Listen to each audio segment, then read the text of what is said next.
नौ देवताओं की, मुल्ला एक श्री चिंतामणि पार्श्वनाथ भगवान की, आचार्य भगवंत गुरुवर श्री विद्यासागर जी महाराज की, परम पूज्य आचार्य भगवंत श्री शमय सागर जी महाराज की, परम पूज्य मुनिवर श्री निर्दोष सागर जी महाराज की, परम पूज्य मुनि श्री 108 निर्लोभ सागर जी महाराज की जय। समस्त आचार्य संघ की जय। नमोस्तु गुरुदेव। ओम।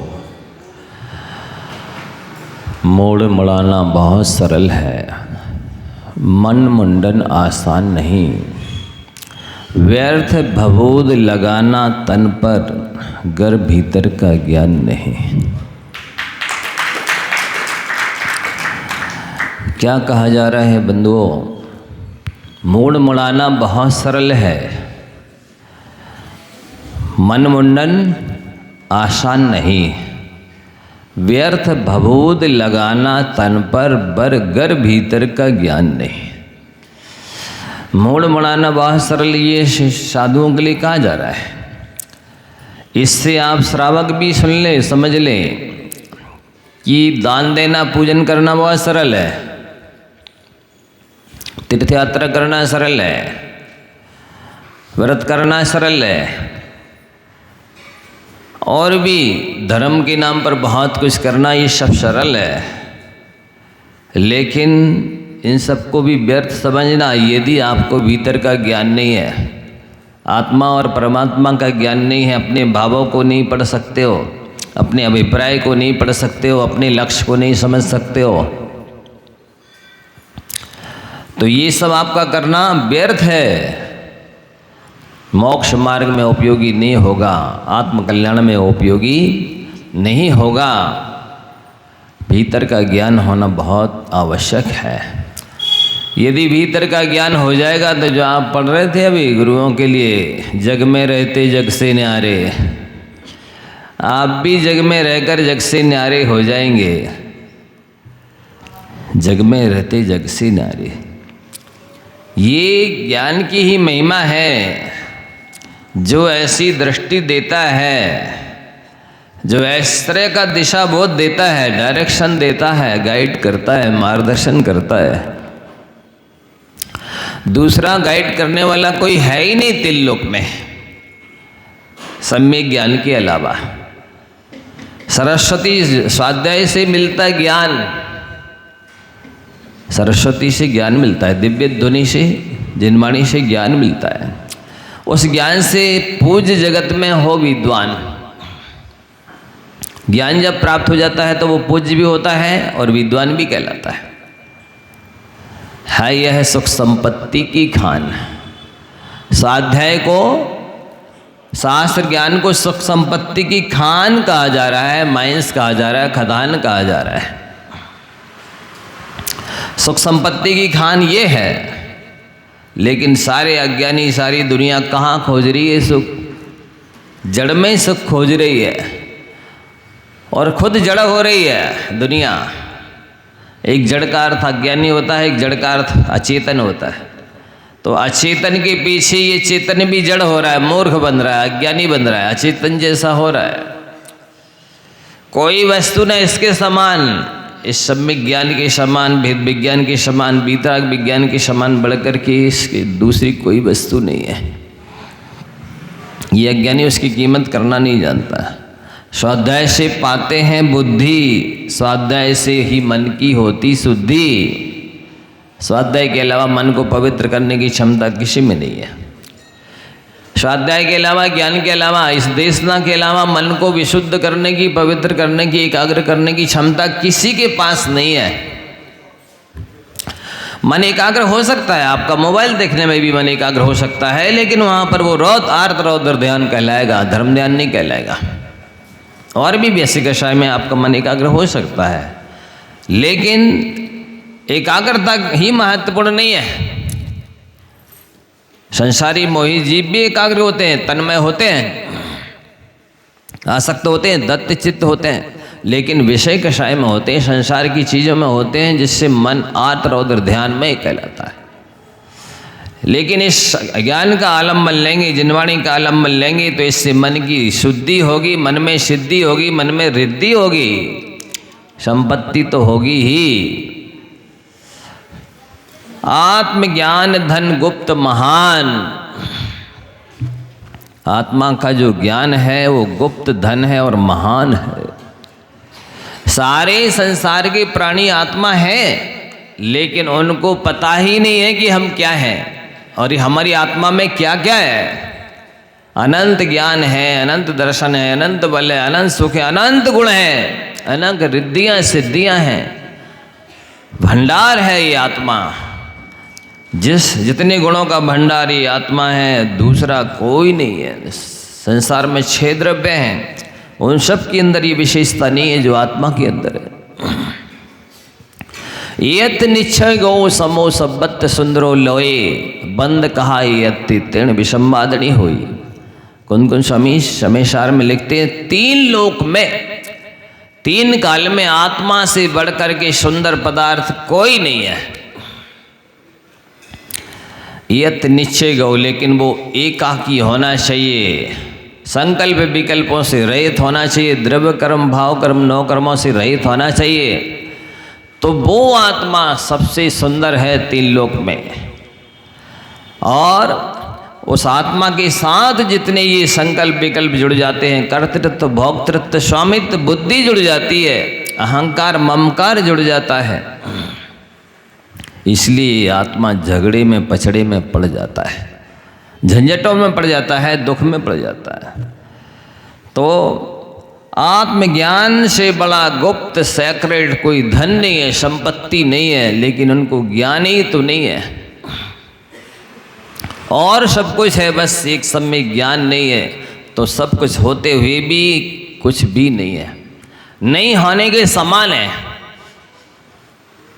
क्योंकि इसके होने पर ही सब चीज़ों की अनंत गुनी कीमत बढ़ जाती है। और वो सबके बीच रहते हुए भी जग में रहते जग से न्यारे, फिर गुरुदेव अकेले नहीं होते हैं, सब ज्ञानी ऐसे ही होते हैं, जग में रहते जग से न्यारे।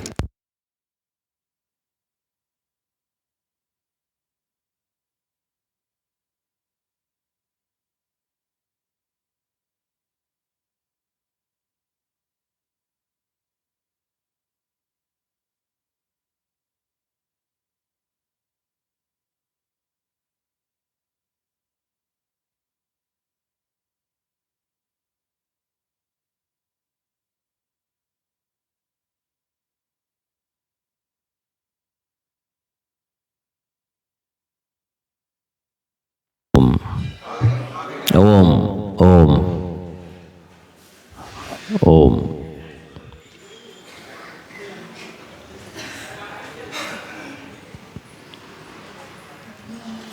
Hello hello hello. ओम। तो क्या कह रहे थे कि ज्ञान दान से बढ़ता मान। ये ज्ञान जितना दान दोगे आपका स्वाभिमान बढ़ेगा, आपका सम्मान बढ़ेगा, आपका यश बढ़ेगा, आपकी योग्यता बढ़ेगी, आपके अंदर महानता आएगी, उच्चता आएगी, श्रेष्ठता आएगी, ज्येष्ठता आएगी। ये सारी विशेषताएं ज्ञान से आने वाली है। उम्र से कोई बड़ा नहीं होता है, बाकी चीज़ों से बड़ा होकर के भी वो बड़ा नहीं कहलाता है। जिसके अंदर ज्ञान होता है, विवेक होता है, वही बड़ा होता है। अकल बड़ी है भैंस क्या बड़ा है? अकल बड़ी है ना, तो उसी से बड़प्पन आता है, ज्ञान से ही बड़प्पन आता है, और कोई हाइट से हेल्थ से बड़प्पन नहीं आता।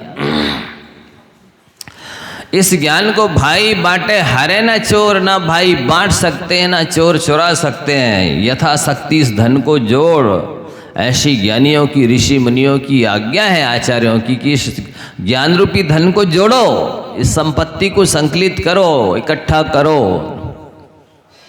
सो अज्ञानी इसको छोड़कर बाकी सबको जोड़ते हैं। ज्ञान को छोड़ करके बाकी सारी दुनिया की चीजें जोड़ते हैं। सो वे बिना ज्ञान के कबाड़ा खाना कहलाती है, वो कचरे का ढेर माना जाता है। बिना ज्ञान की किसी भी चीज की कीमत होती नहीं। इसलिए इस ज्ञान रूपी धन को जोड़ो बंधुओं, यही सुख में दुख में एक समान बनाता है। सुख में भी वैसी मनस्थिति रहे, परिस्थिति कुछ भी हो सकती है। दुख में भी वैसी मनस्थिति रहे तो एक ज्ञानी ही होगा, सम्यक ज्ञानी होगा, वो दोनों में तटस्थ रह सकता है, सम रहता है। बैलेंस बना के चलता है, बाकी अज्ञानियों की वश की बात नहीं है। मैं तो छड़े रुष्टा छड़े तुष्टाः, रुष्टा तुष्टाश्च छड़े छड़े अब विवस्थित चित्तानाम प्रसादोपि भयंकरा। वे छड़ में तो रुष्ट हो जाएंगे, दुख नाराज हो जाएंगे, छड़े तुष्टा छड़ में प्रसन्न हो जाएंगे, रुष्टाश तुष्टाश से छड़े छड़े छड़ छड़ में संतुष्ट होते असंतुष्ट होते हैं। ये अज्ञानियों की दशा है। उन्हें ऐसे लोगों की प्रसन्नता भी भयंकर होती है। तो ये ज्ञान की ही विशेषता है कि व्यक्ति बैलेंस बनाने में सक्षम होता है। देखो, दुनिया का बैलेंस बनाना सरल है, समाज का बैलेंस बनाना, गृहस्थी का बैलेंस बनाना, कुटुंब का बैलेंस बनाना, क्रेन का बैलेंस बनाना, ट्रेन का बैलेंस बनाना, फ्लाइट का बैलेंस बनाना और सारी चीज़ों का बैलेंस, बैंक बैलेंस बनाना सरल है, लेकिन ब्रेन का बैलेंस बनाना तो ज्ञानी के बस की बात है। वे सारे बैलेंस अनबैलेंस हो जाते हैं यदि सम्यक ज्ञान ना हो तो। और ज्ञान होवे और ब्रेन बैलेंस हो जाए, मानसिक संतुलन हो जाए, मन की स्थिति सम हो जाए, इससे बड़ी उपलब्धि क्या हो सकती है। सुख दुख में एक जैसा रहे, हानि लाभ में एक जैसा रहे, गुण दोष में एक जैसा रहे, ये तो बीतराग कहलाता है, ये ज्ञायक कहलाता है, ये समचित्त कहलाता है, ये समता भावी कहलाता है, शांति प्रिय कहलाता है। ये चीज़ तो ज्ञान से ही आएगी बंधु, आप कुछ भी कर लें, बाकी चीज़ों से आने वाली नहीं है। आप देख लो, जिनको 40-40 साल पुराने पूजा करते हो गए, 40 साल से व्रत करते हो गए, यात्राएं करते हो गए, लेकिन उनकी परिस्थिति, मनस्थिति, आचार विचार देख लो आप, जैसे 40 साल पहले थे वैसे आज भी है। ये क्यों परिवर्तन नहीं आया? क्योंकि स्वाध्याय नहीं किया, शास्त्रों का अध्ययन नहीं किया, ज्ञान अर्जन नहीं किया, ज्ञान रूपी धन को जोड़ा नहीं। इसलिए उनका ना ब्रेन बैलेंस है और ना जीवन का बैलेंस है, आचार विचार सब असंतुलित है, अस्त व्यस्त है। वो भले अपने आप को कहें हम बहुत व्यस्त हैं, व्यस्त नहीं है, अस्त व्यस्त है। जब तक कि सम्यक ज्ञान न हो, ये शास्त्रों का ज्ञान ना हो, बीतराग विज्ञान ना हो, वेद विज्ञान ना हो, तब तक का काहे का बैलेंस, काहे का सुख शांति, उसकी कोई वैल्यू नहीं है। ऐसी तो थोड़ी देर के लिए गाय बैल कुत्ते भी बैठ जाते शांति से, शेर चीते भी बैठ जाते हैं, तो वे उनकी शांति को शांति मान लें, सुख को सुख मान लें, उनकी प्रसन्नता को प्रसन्नता मान लें? नहीं माना जा सकता। क्यों? उसमें कोई ज्ञान वैराग्य का पुट नहीं है। वो तो बैठे हैं ऐसे, कर्म का उदय मंद चल रहा है तो शांत बैठे, कर्म का उदय तेज आए और उस समय शांत बने रहना, ये ज्ञानी की वश की बात है, अज्ञानी के वश की बात नहीं है। जिनवाणी है मात समान, माता से बढ़कर है, ये माता तो रागी द्वेषी मोही है, स्वार्थी है। ये जिनवाणी माता रागी द्वेषी भी नहीं है, स्वार्थी भी नहीं है, ये बीतराग भगवान की वाणी है। माता सकल गुणों की खान है, अपने आप में उसमें भी समस्त गुण है, और उसकी जो आराधना करेगा, अध्ययन करेगा, चिंतन मनन करेगा, वो भी गुणों का खान हो जाएगा। इससे बने वीर भगवान। आज तक जितने भी सिद्ध बने हैं वो जिनवाणी माता की कृपा से बने बंधुओं। इसकी इतनी उपेक्षा क्यों? शास्त्र हाथ में लेने में क्या करंट लगता है? अरे ये हाथ पवित्र हो जाएंगे, जिनवाणी को हाथों में लोगे तो, जिनवाणी को पढ़ोगे आंखें पवित्र हो जाएंगी, मुख से उच्चारण करोगे मुख पवित्र हो जाएगा, कान से श्रवण करोगे कान पवित्र हो जाएंगे, जिनवाणी सुनने के लिए आओगे तो पैर पवित्र हो जाएंगे। सब कुछ सफल सार्थक धन्य धन्य कृत कृत हो जाने वाला है बंधुओं। और ऐसा भी नहीं भ्रम में रहना, हमको तो बहुत आता है, मैं बहुत पढ़ा सुना है। अब क्या सुनना पड़ना? खोदो जितना स्रोत को उतना मिलता नीर, खोदो जितना स्रोत को उतना मिलता नीर, सीखो जितना ही अधिक उतनी मति गंभीर। जितना ज़्यादा सीखते जाएंगे, पढ़ते जाएंगे, सुनते चले जाएंगे, आपकी मति गंभीर होगी, चिंतन में प्रखरता आएगी, सूक्ष्मता आएगी, वचनों में गंभीरता आएगी, आचार विचार में गंभीरता आएगी, प्रौढ़ता आएगी, दृढ़ता आएगी। बिना ज्ञान के तो कुछ भी नहीं होने वाला। और साथ ही जब पढ़े लिख जाओगे तो कहीं भी चले जाना, शिक्षित को सारी मही यानी पृथ्वी होता है, शिक्षित को सारी मही है घर और स्वदेश। परदेश में भी चला जाए तो स्वदेश के समान ही उसको आनंद आएगा, सुख शांति मिलेगी, सुविधा मिलेगी। शिक्षित को सारी मही है घर और स्वदेश, फिर क्यों चूके जन्म भर लेने से उपदेश। जब शिक्षा ले लेने के बाद घर और विदेश और देश सब एक जैसा हो जाता है, सुखदायी हो जाता है, तब फिर उपदेश को लेने में क्यों चूकना चाहिए, क्यों वंचित रहना चाहिए। बाकी के सारे कामों से वंचित रह जाओ, दूसरे काम छूट भी जाएं, अधूरे भी रह जाएं, आगे पीछे भी हो जाएं, कम ज़्यादा भी हो जाएं तो चलेंगे, लेकिन ये एक एक अक्षर चूकना नहीं चाहिए। इतने काम के कीमती है, इनकी कोई मूल्य नहीं है, अमूल्य है। इसलिए व्यक्ति यदि ठान ले कि मुझे ज्ञानी बनना है, विद्वान बनना है, और एक ही चरण, 8 अक्षर का एक चरण होता है, 8 दूनी 16, 32 अक्षरों का एक अनुष्टुप छंद होता है, श्लोक दोहा। तो एक चरण हो नित पढ़े, एक चरण हो नित पढ़े तो काटे अज्ञान, अपना ज्ञान दूर कर सकता है। एक एक चरण प्रतिदिन पढ़े, एक चरण हो नित पढ़े तो काटे अज्ञान, पनिहारी की लेज से सहज कटे पाषाण। जब कोई का जो पाठ होता है ना, बार बार रस्सी आती जाती है तो उस पर भी निशान बन जाता है। आप लोग बोलते हैं ना, स्कूल में पढ़ा होगा, क्या पढ़ा? करत करत अभ्यास की जड़मती होत सुजान, रसरी आवत जात है शिल पर पड़त निशान। करत करत अभ्यास की लिखा है, लेकिन अभ्यास करने से ही प्रैक्टिस मेक्स ये मैन परफेक्ट। क्या कहा? प्रैक्टिस, अभ्यास ही व्यक्ति को पूर्ण बनाता है, पक्का बनाता है, सच्चा बनाता है, प्रामाणिक बनाता है। इसलिए अभ्यास करने से ना चूके। ये जिनवाणी का अभ्यास करना अपने आप में बहुत महत्वपूर्ण है। इसलिए सुनो, अज्ञानी का गुरु बनने की अपेक्षा ज्ञानी का शिष्य बनना अच्छा है। अज्ञानी का गुरु बनने की अपेक्षा ज्ञानी का शिष्य बनना अच्छा है। अज्ञानी की प्रशंसा की अपेक्षा ज्ञानी की डांट खानी अच्छी है। अज्ञानी के सम्मान की अपेक्षा ज्ञानी का अपमान अच्छा है, क्योंकि उसके अपमान से भी, डांट से भी आप विद्वान ही बनेंगे, शिक्षा मिलेगी, प्रेरणा मिलेगी, अनुभव मिलेगा। आचार्य ने लिखा एक हाई को, बिना डांट के शिष्य और शिष्य का भविष्य ही क्या। बिना डांट के शिष्य और शिष्य का भविष्य ही क्या। शीशी में कीमती चीज रखी है, घी रखा है, कोई सेंट रखा है, तेल कुछ भी रखा है, और डांट नहीं है। शीशी तो बहुत अच्छी है, बिना डांट की शीशी की क्या कीमत बताओ।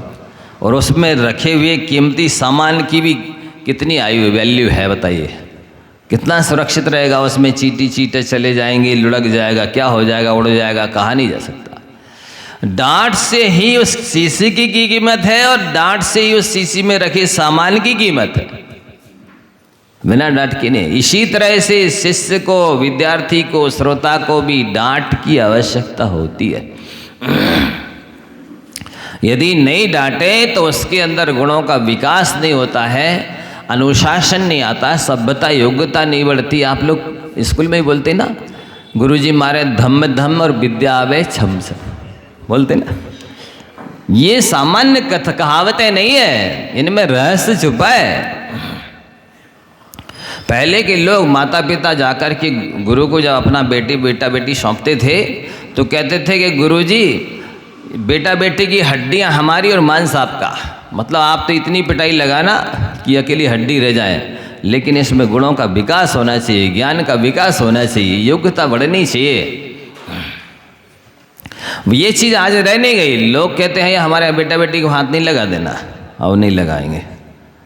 जब आप ये स्थिति कर रहे हैं, ऐसा बोल रहे हैं, तो ये समर्पण कहाँ है, इसमें सेवा कहाँ है, विनय कहाँ है, श्रद्धा भक्ति कहाँ है, कृतज्ञता कहाँ है? कुछ भी नहीं है। सरस्वती की सबसे बड़ी कंडीशन है, शर्त है कि वो विनयवान के पास ही आती है। सरस्वती की क्या कंडीशन है? विनयवान के पास ही आती है। विनय साधन है, सरस्वती साध्य है। बिना कारण के कार्य की उत्पत्ति नहीं होती है, तो ये विनय कारण है, माध्यम है, साधन है, निमित्त है, ये होनी चाहिए। इसलिए लाख मूर्ख तज, लाखों मूर्खों को छोड़ो, एक पंडित गुणवान, लाख मूर्ख तज राखिए एक पंडित विद्वान। मूर्खों को छोड़ो और एक पंडित को या विद्वान को अपने पास रखो। क्यों? सर शोभा एक हंस से लाख काक क्या काम। काग मन कौआ होता है। एक ही हंस होवे तो सरोवर की शोभा होती है, लाखों कौए होवे तब भी उनसे क्या सिद्ध होने वाला है। भी तो काँव काँव करके प्रदूषण, ध्वनि प्रदूषण और करते हैं। क्या करते हैं? ध्वनि प्रदूषण करते हैं, वायु प्रदूषण करते हैं, एटमॉस्फेयर को गड़बड़ाते हैं।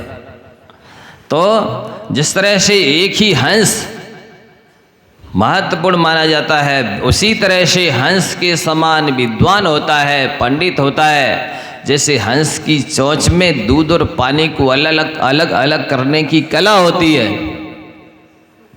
क्षमता होती है, योग्यता होती है, इसी तरह से ज्ञानी के पास, विद्वानों के पास ये दूध और पानी की तरह जो मिले हैं शरीर और आत्मा, अथवा द्रव्य कर्म, भाव कर्म, नो कर्म,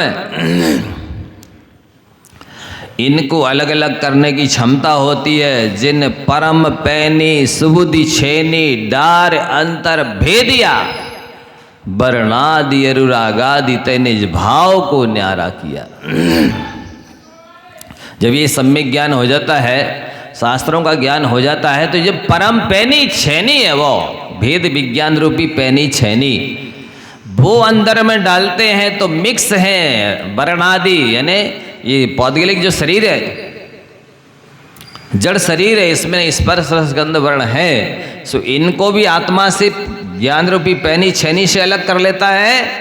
और राग आदि जो राग द्वेष काम क्रोध आदि विभाव विकार है, उससे भी वो अपनी आत्मा से उनको अलग कर लेता है।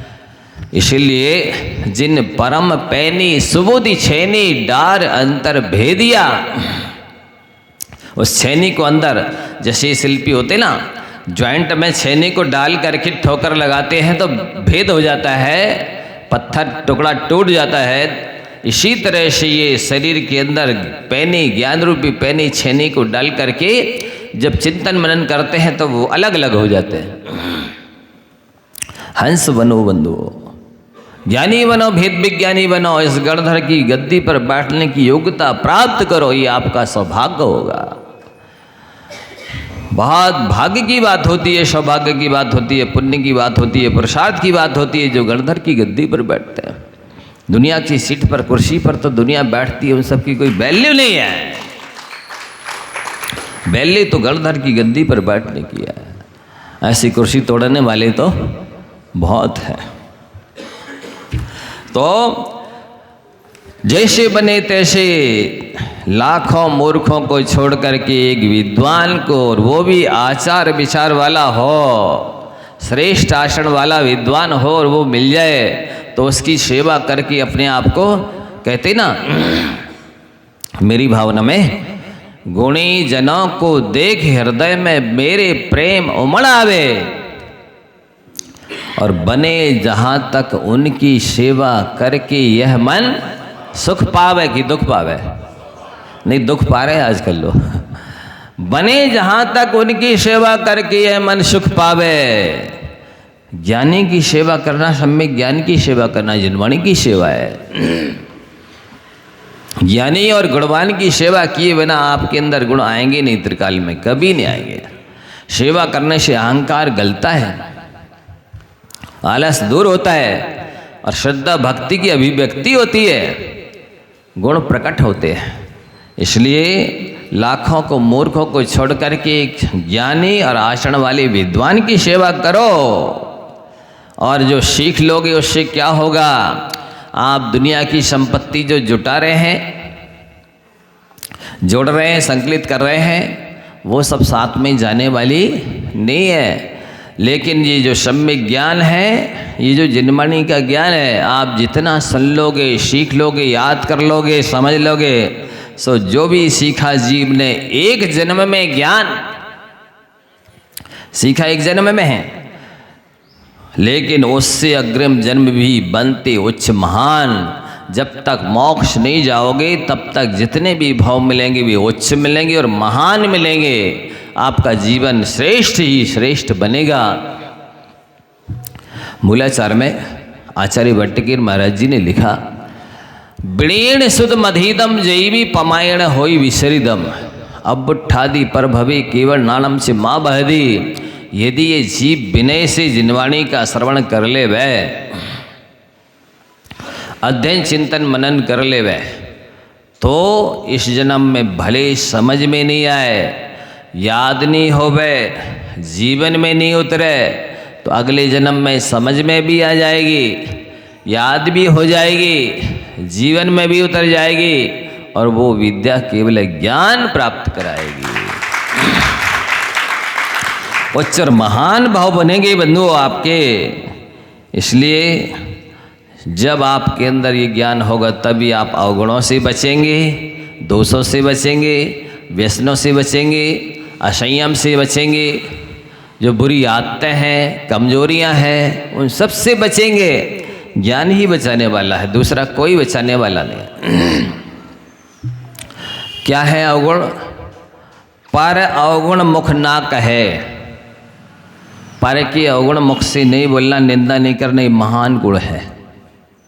इसे यही सच्ची सरस्वती की पूजा है, यही सच्चे मायने में पाठ है, यही सच्चे मायने में जाप है, यही सच्चे मायने में कहना चाहिए आराधना है, सरस्वती की उपासना है। पर अवगुण मुख ना कहे, क्योंकि अवगुण तो पूरे संसार में भरे हैं, सारे संसार प्राणियों में भरे हैं। अवगुण नहीं होते तो अभी तक वो सिद्धालय में होते, मोक्ष में होते। अवगुणों की वजह से ही तो इन संसार में भटक रहे हैं, डोल रहे हैं, दुखी हो रहे बेचारे। तो पर अवगुण मुख ना कहे, पोसे पर के प्राण। दोष नहीं कहना है और उनके प्राणों की रक्षा करनी है, उनके अंदर गुणों का संचार करना है, प्रेम का संचार करना है, उत्साह का संचार करना है, मनोबल बढ़ाना है। ये इनके अंदर मन तो है पर मनोबल नहीं है, मन में उत्साह नहीं है, उत्कंठा नहीं है, मन में कुछ जुनून करने का ऐसा कोई भाव नहीं है। ये बहुत बड़ी कमी मानी जाती है कि मन तो हो पर मनोबल ना हो, तो भी अजगर की तरह पड़े रहते हैं। अजगर के पास पंचेंद्रिय है, वो भी उसके पास भी मन है, लेकिन वो अजगर करे ना चाकरी, पंछी करे ना काम, और दास मल्लू का कह गए सबकी दाता राम।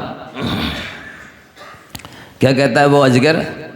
चाकरी करने की आवश्यकता नहीं है, और पंछी भी कहता है कि कोई काम करने की आवश्यकता नहीं है। क्यों नहीं है? कहते कि सबकी दाता राम है, जिसने चोंच दी है वो चुनने भी देगा, जिसने चोंच दी है वो चुनने भी देगा। इसलिए वे कुछ करते नहीं है, वे अजगर पड़े रहते हैं। इसी तरह जिनके पास ज्ञान नहीं है, विवेक नहीं है, मनोबल नहीं है, वे पड़े रहते, पड़े रहने में अपना धर्म समझते हैं। पड़े रहना अपने आप में एक अपराध है, एक अवगुण है, बहुत बड़ी कमी है। ये पड़े रहना के भी एक व्यसन है। आप लोग तो साथ ही व्यसन जानते हैं, व्यसन बहुत होते हैं। जितने तरह की आपके अंदर कमजोरियां हैं, बुरी आदतें हैं, व्यसन हैं, अवगुण हैं, वे सब व्यसन हैं। वो व्यसनों की वजह से ही तो व्यक्ति दास रहता है, लाचार रहता है, पराधीन रहता है, कमजोर बना रहता है। यदि वो किसी सांसारिक चीज के अधीन ना हो, उसके बस में ना हो, तो वो स्वाधीन हो जाए, स्वतंत्र हो जाए, सबल हो जाए, उसकी शक्तियां जागृत हो जाए, प्रस्फुटित हो जाए। शक्तियां सुसुप्त क्यों हैं? क्योंकि वो उस पर के अधीन है, पराधीन है, कहना चाहिए उनके बंधन में है। और ये नीति है, पराधीन सपने सुख नाही। जो लोग जितने ज़्यादा पराधीन हैं वे उतने ज़्यादा दुखी हैं, स्वतंत्र नहीं हैं। उनकी धारणा उल्टी अवश्य है कि हम जितनी ज़्यादा फैसिलिटी जोड़ लेंगे, सुख सुविधा के साधन जोड़ लेंगे, पैसे जोड़ लेंगे, उतने सुखी हो जाएंगे। लेकिन जैसे चोर को पुलिसमैन पकड़े होता है, तो बंधन में कौन है, चोर है कि पुलिस? बोलो, चोर है बंधन में, दोनों ही बंधन में है। जैसे चोर नहीं जा सकता कहीं भी भग करके, वैसी पुलिस भी तो नहीं जा सकती। जितना सतर्क चोर है उससे भी ज़्यादा सतर्क पुलिस रहती है। कहीं झटका दे के मेरी कमर ना तोड़ दे, यदि कमर में बांध रखा है तो, हाथ में पकड़ रखा तो हाथ ना तोड़ दे मेरा। तो इसी तरह से आप जितनी पर पदार्थों को पकड़ते हैं, जितनी फैसिलिटी को पकड़ते हैं, सुख सुविधा को पकड़ते हैं, मकान दुकान सोना चांदी रुपए पैसे को पकड़ते हैं, संसार के प्राणियों को पकड़ते हैं, तो आप उसी पुलिसमैन की तरह परतंत्र हो जाते हैं, पराधीन हो जाते हैं, चिंतित हो जाते हैं, दुखी हो जाते हैं। क्योंकि कहीं नहीं जा नहीं सकते, छोड़ के कुछ कर नहीं सकते हैं, उससे चिपक जाते हैं, जुड़ जाते हैं, उस संबंधी चिंता जुड़ जाती है, उस संबंधी मैनेजमेंट जुड़ जाता है, उस संबंधी समय श्रम बुद्धि उसमें लग जाती है। तो जो ज्ञानी होता है वो पर के अवगुण मुख से नहीं कहता है, दूसरों की प्राणों की रक्षा करता है और विपदा में धीरज रखे, ये लक्षण विद्वान का है। फिर से सुनाए, पर अवगुण मुख से ना कहे, पर अवगुण मुख ना कहे, पोख से पर के प्राण।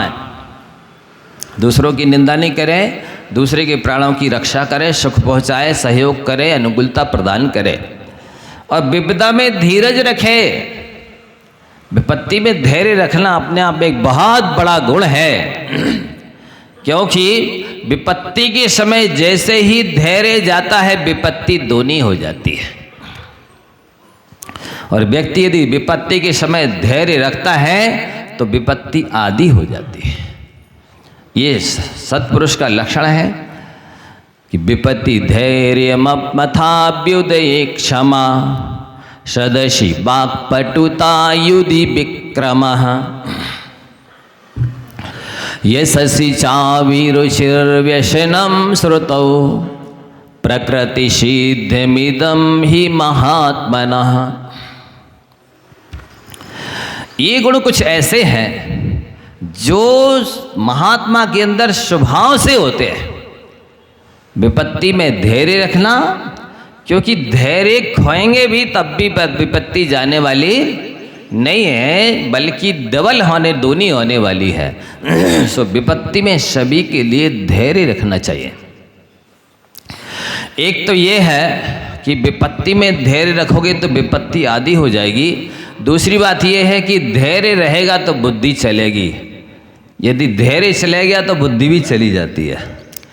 अधीर व्यक्ति के पास बुद्धि नहीं होती है, होती भी है तो वो काम नहीं करती है, चिंतन नहीं करती है। सो विपत्ति धैर्य अथ अभ्युदय क्षमा, महात्मा का, सज्जन का, भद्र प्राणी का लक्षण है ये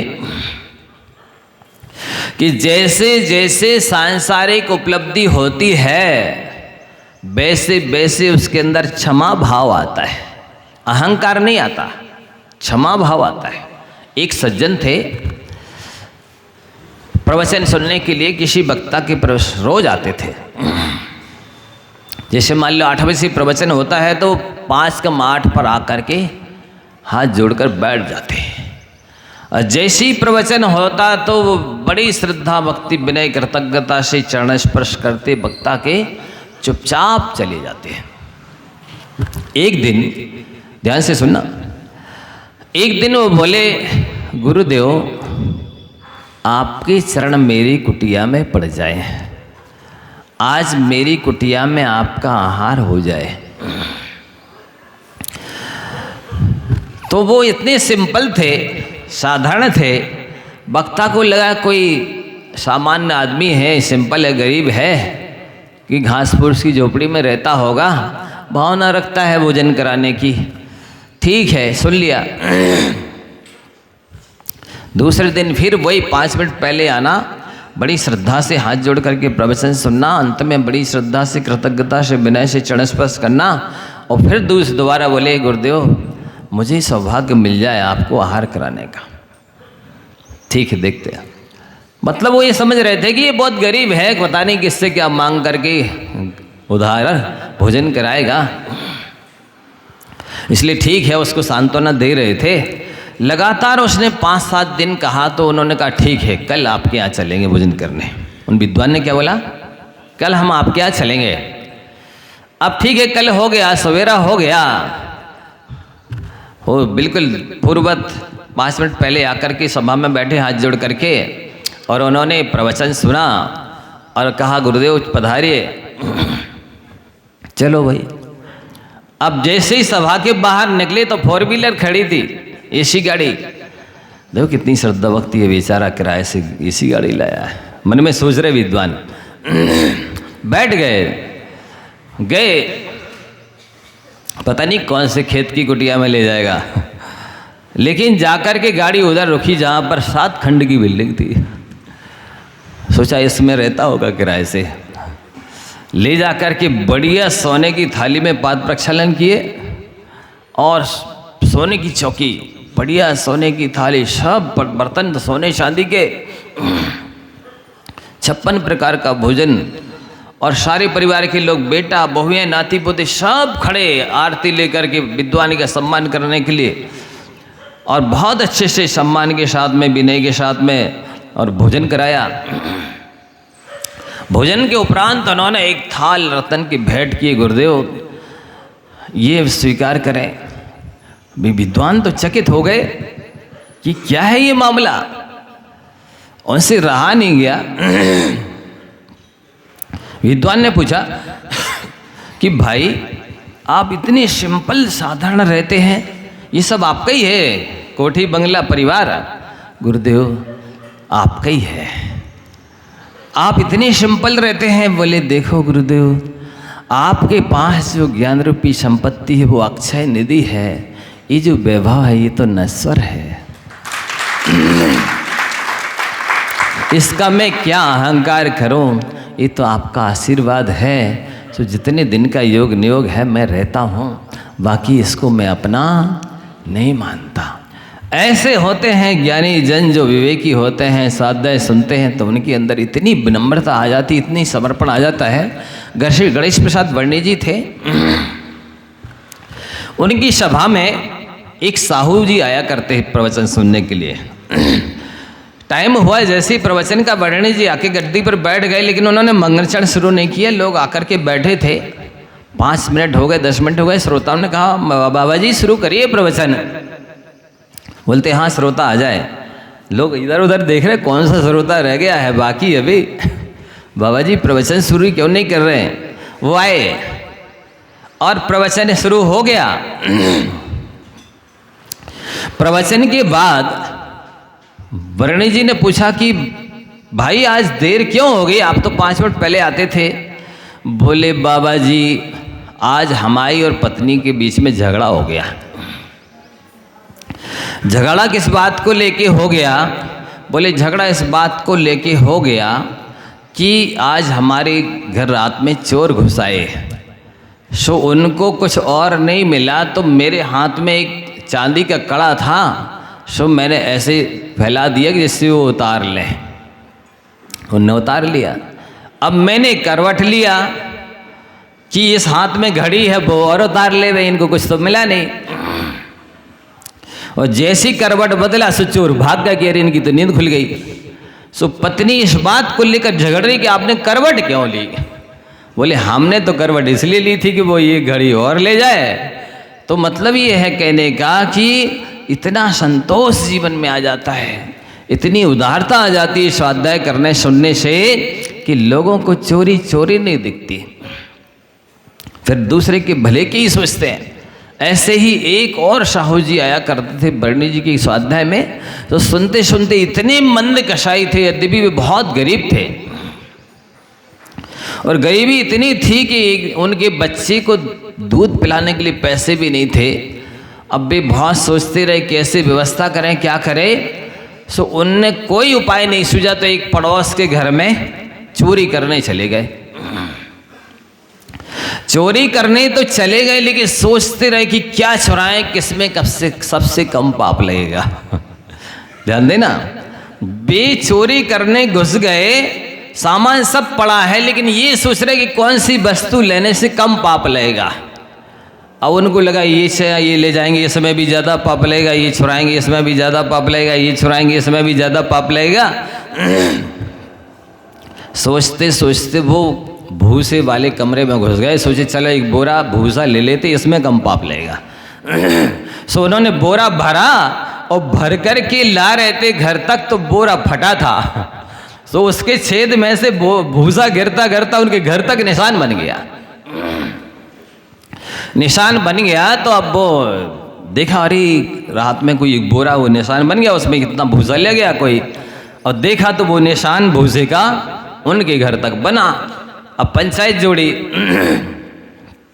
उन्हें बुलाया गया, क्यों आपने चोरी की है? बोले की तो है साहब। क्यों की है? बोले बच्चा 2-3 दिन से परेशान हो रहा था, उसके लिए दूध पिलाने तक को पैसे नहीं थे। सो हमने सोचा कि इससे कुछ दिन के काम चलेगा दूध का बच्चे का, तो तुमने भूसे क्यों छुड़ाया?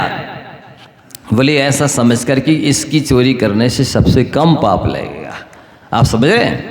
स्वाध्याय जो सुनता है करता है वो इतना पाप से भयभीत हो जाता है, पाप भीरू हो जाता है, संतोषी हो जाता है, विरक्त हो जाता है, अनासक्त हो जाता है, निर्मम हो जाता है। कोई हानि हो जाए, लाभ हो जाए, गुण हो जाए, दोष हो जाए, इष्ट वियोग हो जाए, अनिष्ट संयोग हो जाए, तो वो तड़पता नहीं है, छटपटाता नहीं है, इतना बेचैन नहीं होता है कि हम तो लुट गए पिट गए, हमारा तो सब चला गया। नहीं, वो समझता है कि देखो ये सब चीज़ें संयोग वियोग कर्माधीन हैं, हमारे हाथ में नहीं है। अपन चाहते हैं हम इनके साथ रहेंगे, इनको सुखी रखेंगे, इनको ये दे देंगे। ये वस्तुतः सामने वाले के जब तक पुण्य का उदय ना हो आप कुछ भी नहीं कर सकते।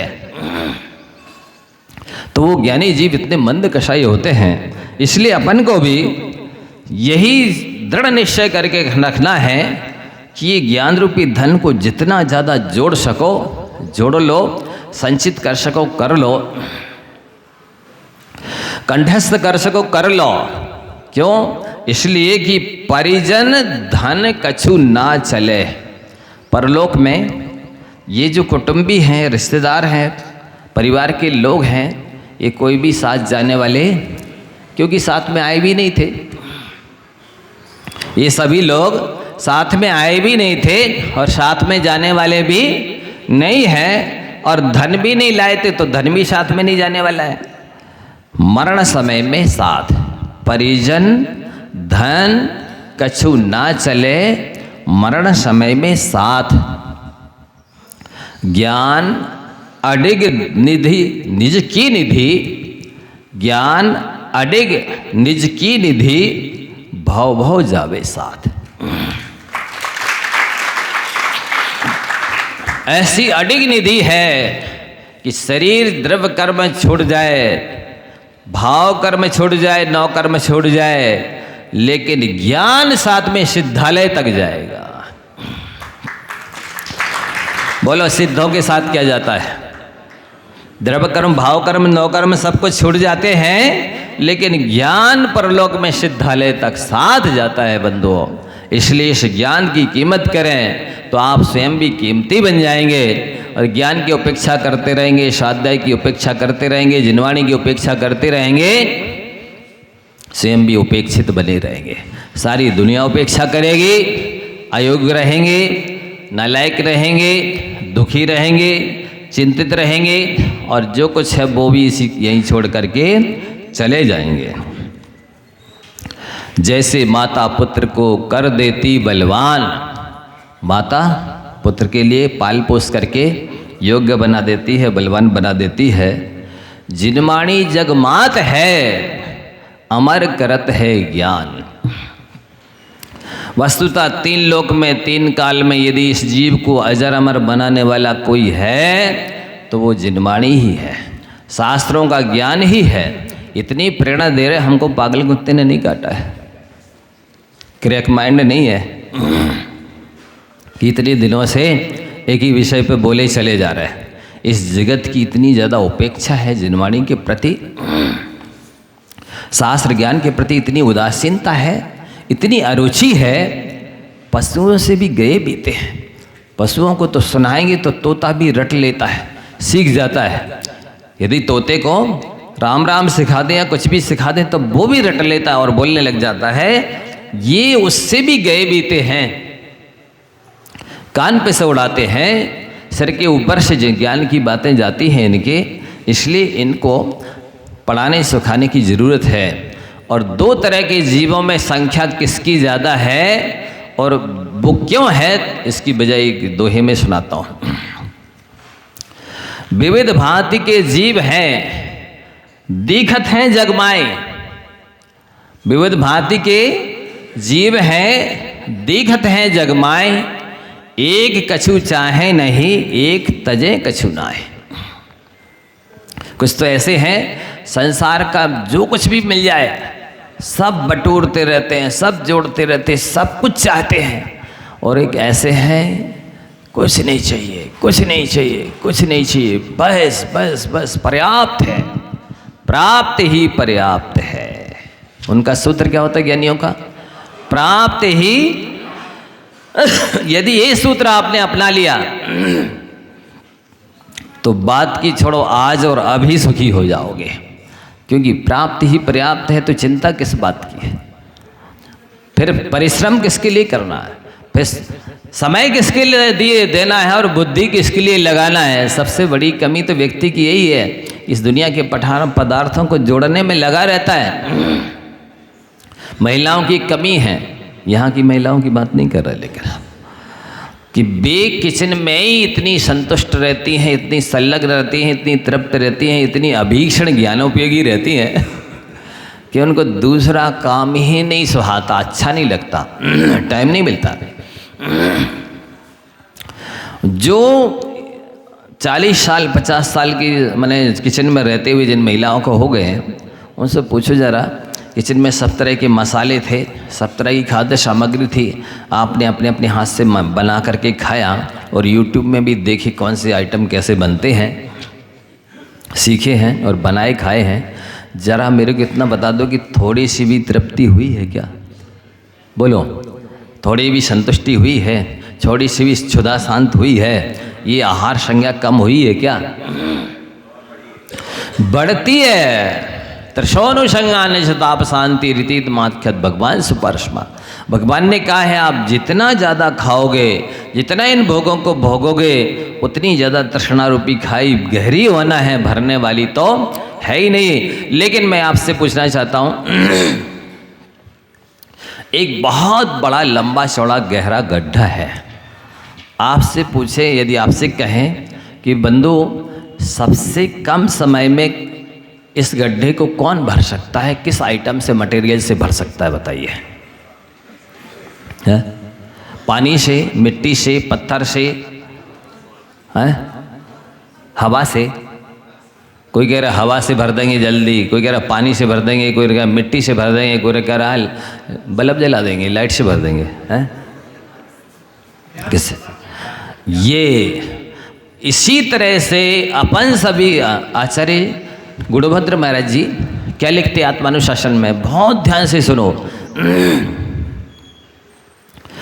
आशा गर्तः प्रति प्राणी यस्मिन् विश्व मणुपमम कस किम कियदायाति वृथा वो विशेषता।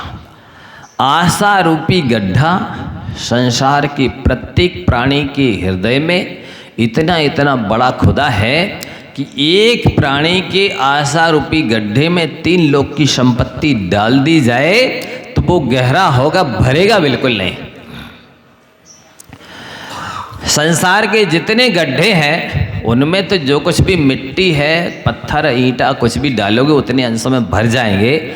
लेकिन ये आशा रूपी गड्ढा ऐसा जादुई गड्ढा है, करिश्माई गड्ढा है, अतिशयकारी गड्ढा है कि ये और गहरा होता है। आचार्यों ने कहा कि बंधुओं, घबराने की बात नहीं है, इस आशा रूपी गड्ढे को भी भरने की तकनीक है और वो गड्ढा है तो भर सकता है तो इस ज्ञान रूपी प्रकाश से ही भर सकता है। जितना जितना स्वाध्याय करोगे, जितना जितना प्रवचन सुनोगे, जितना जितना अध्ययन चिंतन मनन करोगे, आपकी आशा रूपी गड्ढा पाट दिया जाएगा, सारी इच्छाएं समाप्त हो जाएंगी। सबसे ज़्यादा यदि दुखदाई है 3 लोक 3 काल में इस जीव के लिए तो वो है इच्छाएं। आप देखेंगे जितनी ज़्यादा इच्छाएं कम करते जाएंगे, खत्म करते चले जाएंगे, आप तत्काल में ही सुखी होते चले जाएंगे। सीमित कर दो। मैंने एक दिन बताया था 90% ये संसारी प्राणी निष्प्रयोजन काम करता है, अनावश्यक काम करता है, व्यर्थ के काम करता है। 90% मार्केट से, मार्केटिंग जो करता है ना, मार्केट से सामान 90% व्यर्थ लाता है। यदि नहीं लावे तब भी इसका काम नहीं रुके, कोई भी काम नहीं रुके, सब काम चल जाए। जब आप यात्रा करते हैं, महीनों की यात्रा के लिए निकल जाते हैं, गोमटेश्वर, बाहुबली या दूर दूर तमिलनाडु कर्नाटक में कहीं भी, 1-2 बैग ले जाते हैं, ले जाते कि नहीं, यात्रा हो जाती कि नहीं। जब इतने से सामान से आपकी महीनों की यात्रा हो सकती है तो उतने सामान से ज़िंदगी भी निकल सकती है। ये तो आपकी धारणा और मानसिकता है कि ये चीज़ होगी तो और ये सुविधा हो जाएगी। हर सुविधा अपने साथ में दुविधा लेके आती है। ये लिख लो, पॉइंट कर लो, नोट कर लो इस पॉइंट को। हर सुविधा अपने साथ में दुविधा लेके आती है। तो जितनी ज़्यादा सुविधाएं बढ़ाते चले जाएंगे उतनी ज़्यादा दुविधाएं भी बढ़ती चली जाएंगी और अंत में पता चलेगा कि आप सब उन सुविधाओं के मुनीम बन के रह गए हैं, मैनेजर बन के रह गए हैं, केवल 24 घंटे मैनेजमेंट ही करते रहते हैं, उनसे सुख शांति तो मिलती ही नहीं है। क्योंकि हर चीज़ आप अपने शरीर से ही देख लीजिए, जिस अंगोपांग की रक्षा नहीं करेंगे वही खराब हो जाएगा। हर अंगोपांग की रक्षा करनी पड़ती है तब आपका शरीर स्वस्थ और मस्त रहता है। अरे जरा सी इस अंगुली में ही कांटा लग जाए, सुई लग जाए, पूरे शरीर में पीड़ा होती है। तो जैसे शरीर के अंग अंग की रक्षा करनी पड़ती है, वैसे ही आप जितने भी फैसिलिटी, सुख सुविधा के साधन लाएंगे, भोग की सामग्री लाएंगे, उन सब की रक्षा सुरक्षा मैनेजमेंट करना होगा, बिल भरना होगा, रिपेयरिंग करानी होगी, साथ ही देखभाल भी करनी होगी, कोई चुरा ना ले जाए। और सबसे बड़ी समस्या ये है, कोई चीज़ अपने पास होवे तो ये डर लगा रहता है ये मांग ना ले वे। मान लो आपने 4 व्हीलर खरीद ली, अब बाजू वाले ने मांग ली, बोलो क्या बीतेगी आपके सिर पे? बोलो। देते हैं तो दिक्कत और नहीं देते हैं तो दिक्कत। दे देंगे पता नहीं कहाँ टकरा करके और घिस करके और क्या करके ले आएंगे हैं, और नहीं देते हैं तो संबंध गड़बड़ होते हैं। एक आदमी तो ऐसा भी था, पड़ोसी उसके यहाँ आया, भाई साहब उसके पास एक गधा था, बोले आपका गधा दे दीजिए, थोड़ा सा हमको सामान लाना है जंगल से। अब उसने बहाना बनाया कि भाई साहब वो तो जंगल चरने गया, इतने ही में गधा ने अंदर से रेंक दिया। बोले देखो वो अब अंदर से आवाज आ रही है, गधा अंदर है बोले तुम गधे की बात मानते हो, आदमी के विश्वास नहीं करते हो।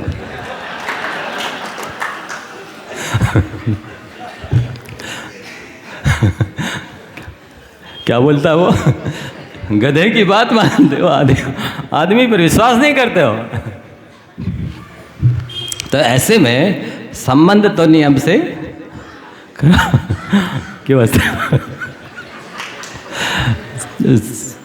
मतलब ऐसे में संबंध तो नियम से खराब हो ही जाते हैं। कई बार लोगों को क्या करना पड़ता है कि फिर वो इंस्ट्रूमेंट्स अलग अलग रखने पड़ते हैं, जिससे वो कह देगा कि एक इसका सामान टूट गया है, फूट गया है, गुम गया है, जिससे कि ये चीज़ भी हमको नहीं देनी पड़े। ज्ञानी जो होता है ना, कैसी चीज़ रखता है, अंतिम कह कर के बात पूरी कर रहा हूँ, कम दाम की हो, पूरे काम की हो। कैसी वस्तु रखता है? कम दाम की हो, पूरे काम की हो, खोने का गम ना हो, होने का अहम ना हो। कम दाम की हो, पूरे काम की हो, खोने का गम ना हो, होने का अहम ना हो। और अज्ञानी कैसा होता है? अधिक दाम की होती है, थोड़े काम की होती है। खोने का गम होता है, होने का अहम होता है। ऐसा ही पूरा जीवन ज्ञानी और अज्ञानी का 36 का आंकड़ा होता है। जमीन आसमान का अंतर होता है। आप मेरी एक ही सिलाई मान लें पूरे प्रवचन में से, पूरे प्रवास काल में से, कि आप स्वाध्याय करना सीख जाए, स्वाध्याय की रुचि बढ़ा लेवें, आपका जीवन मंगलमय बने। वर्तमान भी स्वर्ग बन जाएगा जीवन, और भविष्य तो उज्जवल होगा ही नियम से, इसमें नो डाउट, कोई संदेह नहीं है, दो मत नहीं है। नियम से जिनवाणी आपको अजर और अमर बनाएगी। 8 से 9 का टाइम है प्रवचन का, 9 बज चुका है। आराध्य सूत्र भाग 1 की परीक्षा लगभग 20 तारीख के आसपास आपको प्रश्न पत्र दिया जाएगा, लगभग 8-10 दिन के लिए। और उसको जो पढ़ लेंगे पहले से वही भर पाएंगे, देखकर भरना है। और अच्छी सम्मानित किया जाएगा, गिफ्ट दी जाएगी। महामंत्र की भी जो जाप कर रहे हैं ज़्यादा से ज़्यादा उनको भी सम्मानित किया जाएगा। आप लोग रमोकार का जाप करो, अपनी रक्षा आप करो, दूसरे की रक्षा की ज़रूरत नहीं है। इतना ही। हाँ, देखिए, नकल परीक्षा पहली बार शिवनगर में हो रही है। नकल परीक्षा समझ गया ना, थोड़ी हम उसको। और महाराज श्री ने 1 दिन का समय नहीं दिया प्रश्न पत्र हल करने के लिए, कह रहे 8 दिन का समय देंगे। कितने दिन का देंगे? अरे 8 दिन तो पक्के हैं, 8 दिन का समय देंगे। जिसकी भी मशीन खराब हो गई हो वो ले लेंगे। हाँ, ले सकते हैं। अपनी जाप चालू रखें। आराध्य सूत्र की परीक्षा होना है, और जिनने अभी तक प्राप्त नहीं किए हैं वो अवश्य प्राप्त कर लें। प्रथम भाग उसकी परीक्षा मई के अंतिम समय में होगी, इसलिए अभी से तैयार हो जाएं और मानसिकता बना लें। प्रश्न पत्र महाराज श्री ने शायद तैयार कर ही लिया होगा, और प्रश्न पत्र आपको दिया जाएगा, और 1 हफ्ते में भर के लाना है। कितने में लाना है? हाँ, 20 से 30 तक आपको भर के लाना है। जा वाणी के ज्ञान ते सूझे लोकालोक, सो वाणी मस्तक नमो सदा देत हों धोक। हे जिन वाणी भारती तो हे जपो दिन रैन, जो तेरो शरण आ गहे सो पावे सुख चैन। देव भजो अरिहंत को गुरु सेवा निर्ग्रम, दया धर्म पालो सदा यही मोक्ष का पंथ। कायु सर्ग।